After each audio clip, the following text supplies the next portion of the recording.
core fault, geological metaphor to describe this. The earth opens up, the soul gets pulled down. Now, where's your soul? You got this hole there, like you got this sense of emptiness, or this void or something. And it's like, oh my God, where's my soul or something?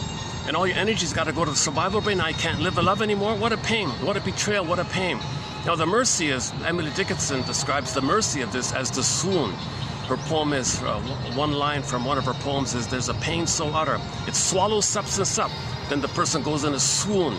That's the endorphins, the mercy to make you numb of the pain. So we're kind of numb, we go through the motions of life, we sleepwalk through life, we're kind of like a little bit drunk or in a stupor like that. You're basically in a trance, and you can't have your beingness anymore.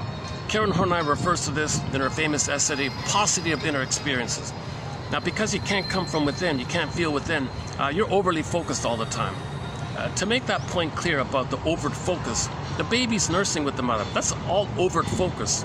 Baby doesn't have a sense of his beingness yet, because that comes later on. So the baby's like totally overt focused on him, totally dependent on the mother.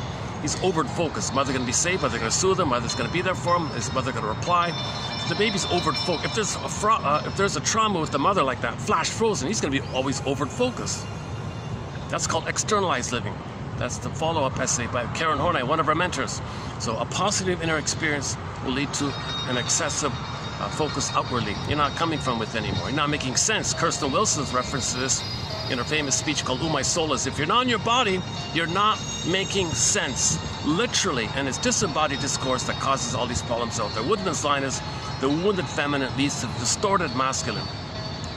The healthy image is when in the midlife autumn, when we go in the labyrinth with the thread, be like Perseus, reflect and discern, go to the mini labyrinths of the money complex, the guilt complex, the someday complex, resolve either or thinking, get at the both end thing, discern the difference between symbolic needs, neurotic needs, defensive needs versus authentic needs that are missing, and the defensive needs are there because the real needs are not. Make these kind of discernments, another kind of discernments.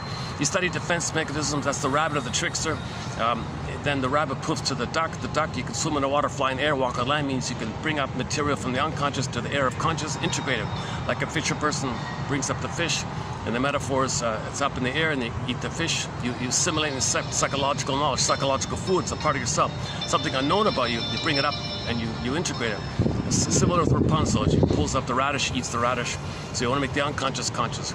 And there's a few other core tasks. Actually, briefly, in the last video at the Swan Place, I covered some of the mini labyrinths within the main labyrinth. So the unconscious is sometimes referred to as a labyrinth. That main labyrinth has the Minotaur. But before you get to the Minotaur, the primal issue, the